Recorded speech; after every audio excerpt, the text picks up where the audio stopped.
अस्सलाम वालेकुम स्टूडेंट्स। उम्मीद है कि आप सब लोग बिल्कुल ठीक होंगे।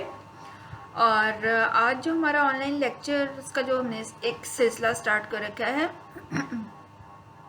उस सिलसिले का 16th लेक्चर है। तो आइए देखते हैं कि हम आज अपने इस लेक्चर में क्या पढ़ने वाले हैं। लास्ट वीक हमने अपना जो 4th ईयर की बुक का सेकंड पार्ट है human development and family studies यानी इंसानी नशोनुमा और ख़ानदान का मुताला वो शुरू किया था और उसका हमने चैप्टर नंबर 1 स्टार्ट किया था, जिसके अंदर हमने इंसानी नशोनुमा के मुख्तलिफ मदारिज के बारे में बात की थी।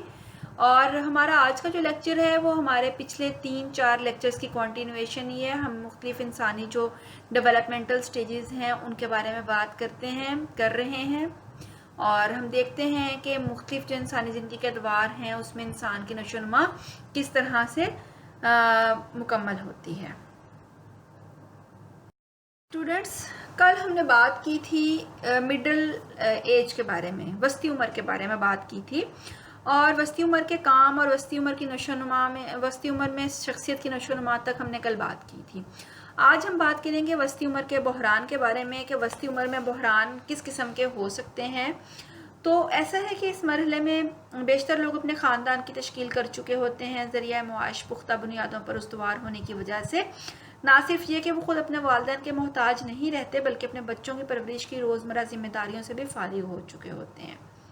वो ज़िंदगी के ऐसे सुनहरे दौर से गुजर रहे होते हैं जहाँ इन्हें हर तरह की तस्कीन मुयस्सर होती है, मगर वस्ती उम्र के आखिरी हिस्से के फारिग औकात में जब फ़र्द अपनी नाआसूदा ख्वाहिशात के बारे में सोचता है और इन्हें आइंदा दिनों में पूरा करने का मुसम्मम इरादा करता है तो अचानक से उसे एहसास होता है कि इसकी ज़िंदगी का बेशतर हिस्सा गुजर चुका है और वह बूढ़ा होता जा रहा है। इसके पास वक्त महदूद है।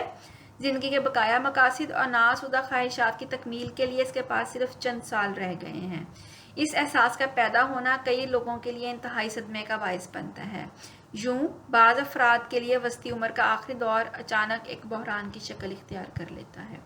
इसके बरक्स इनफरादी इख्तलाफात की बदौलत बहुत से अफराद इस मरहले को भी खुशसलूबी से अबूर कर लेते हैं।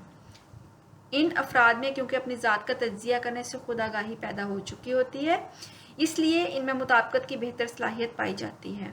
इस खुदागाही और ज़ाती बसीरत की वजह से वो ज़्यादा शफीक, मुतहम्मिल मिजाज, बुर्दबार, दानिशमंद, बाहौसला और मेहरबान हो जाते हैं। यूं वो वस्ती दौर के बहरान का शिकार होने से बच जाते हैं। जी, वस्ती उम्र और औलाद। तो वस्ती उम्र की औलाद के सिलसिले में वालिदैन और बच्चों के ताल्लुक में इस रिश्ते की बुनियाद पर बहुत फ़र्क आ जाता है। ये ऐसी उम्र है जिसमें अक्सर लोग अपने वालिदैन का मारूजी जायज़ा लेने के काबिल हो जाते हैं। अब इन्हें ना वो मिसाली माँ बाप के नुक्ता निगाह से देखते हैं जिसमें इनकी खामियां छुप जाएं और ना इनकी कमज़ोरियों और कोताहियों की बिना पर इनके साथ तल्ख रवैया अपनाते हैं। इस उम्र की औलाद की ज़हनी पुख्तगी इन्हें इस काबिल बना देती है कि वो अपने वालिदैन का एक फ़र्द की हैसियत से जायज़ा लें जो बैक वक्त खूबियों और खामियों का इम्तजाज होता है। इस उम्र के बच्चों के वालिदैन माजी की तरह इस उम्र के बच्चों को वालिदैन माजी की तरह ताकत का मंबा नज़र नहीं आते बल्कि इन्हें खुद सहारे की ज़रूरत होती है। ख़ास तौर पर अहम फैसले करते वक्त इन्हें बच्चों की मुआवनत दरकार होती है। आमदनी और जिस्मानी सलाहियतों में कमी की वजह से वो माली तौर पर रोज़मर्रा के काम काज में अपने बच्चों का सहारा चाहते हैं।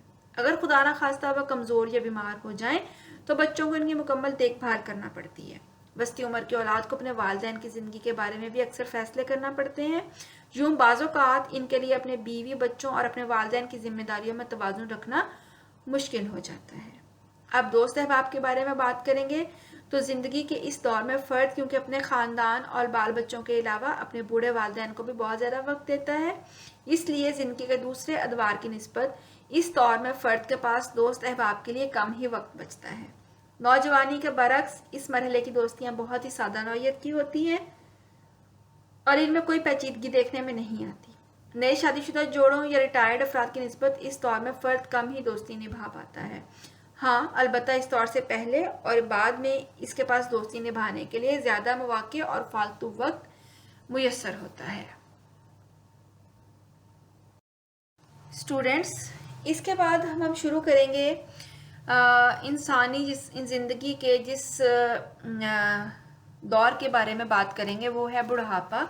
یا اولڈ ایج، تو زندگی کے بقیہ ادوار کی نسبت اس دور کی کوئی ایسی حد بندی نہیں ملتی ہے جو یہ واضح کر سکے کہ ادھیڑ عمری کے بعد کب بڑھاپا شروع ہو گیا ہے۔ نیوگرٹن نے اس دور کے افراد کی 2 گروہوں میں درجہ بندی کی ہے۔ ایک درجہ 65 سے 75 سال تک کے افراد پر مشتمل ہے، جبکہ دوسرے درجے میں 75 سال سے زائد عمر کے افراد شامل ہیں۔ بٹلر نے بھی بارزاں کم و بیش اسی درجہ بندی کی تائید کی ہے۔ اس دور کے پہلے درجے میں فرد عام طور پر اپنے پیشے سے ریٹائرمنٹ لے چکا ہوتا ہے اور دیگر سرگرمیوں میں وقت گزارنے لگتا ہے۔ بڑھاپے میں فرد کے اعضائے حواس اور جسمانی ساخت میں حقیقی زوال آنے لگتا ہے، جو کہ اس عمر کا فطری تقاضا ہے۔ ان تبدیلیوں کا آغاز تمام افراد میں بیک وقت شروع نہیں ہوتا، بلکہ اس عمل میں بھی انفرادی اختلافات دیکھنے کو ملتے ہیں۔ کچھ افراد میں جسمانی خدوخال اور چہرے کے نقوص سے بڑھاپے کے آثار جلدی نمایاں ہونے لگتے ہیں، جبکہ کچھ افراد میں تبدیلیاں قدر تاخیر سے رونما ہوتی ہیں۔ در حقیقت عمر کوئی ایسا ٹھوس معیار نہیں ہے جس سے بڑھاپے کے آغاز کا قطعی اندازہ لگایا جا سکے۔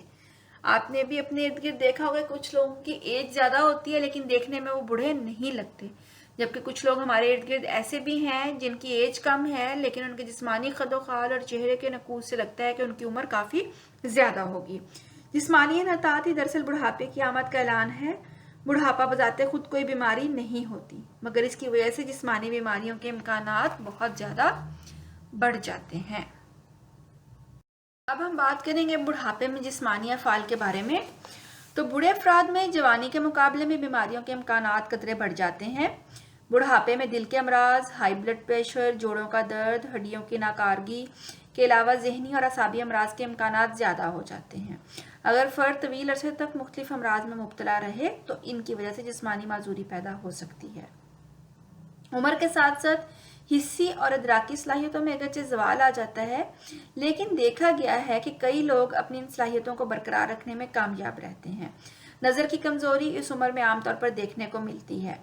65 سال کی عمر کے بعد بصارت سے متعلقہ دیگر مسائل بھی پیدا ہو جاتے ہیں، جن میں نظر کا دھندلا ہونا، تیز یا کم روشنی میں آنکھ کی مطابقت حاصل کرنے کی صلاحیت میں کمی کا واقع ہونا، فاصلے اور رنگوں کا اندازہ نہ لگا سکنا وغیرہ شامل ہیں۔ وسطی عمر کی طرح بڑھاپے میں سمعی حس بھی بہت متاثر ہوتی ہے اور بسا اوقات بصارت کی نسبت سماعت کے مسائل زیادہ نظر آتے ہیں۔ خواتین کی نسبت مردوں میں ثقل سماعت کا عرضہ زیادہ ہوتا ہے۔ ذائقے کے آخذات میں انحطاط کا عمل شروع ہو جانے سے کیونکہ ذائقے کی حس پہلے جیسی تیزی نہیں رہتی، اس لیے عمر کے حصے میں بزرگوں کو اپنے کھانے پینے سے شکایت ہونے لگتی ہے کہ یہ دن بدن بد ذائقہ ہوتا جا رہا ہے۔ ذائقے کی طرح سونگھنے میں بھی بڑھاپے کی وجہ سے غلطی کے امکانات بڑھ جاتے ہیں۔ بزرگ افراد کو جسمانی توازن برقرار رکھنے میں بھی دقت کا سامنا ہوتا ہے۔ اس کی وجہ کان میں موجود نیم دائرہ نالیوں میں خرابی پیدا ہو جانا ہے۔ نیم دائرہ، جن کو ہم کوکلیئر ڈکٹس کہتے ہیں، نیم دائرہ نالیاں کیونکہ بدن کا توازن برقرار رکھنے کی ذمہ دار ہیں، لہٰذا ان میں خرابی کی وجہ سے سر چکرانے اور گرنے کے واقعات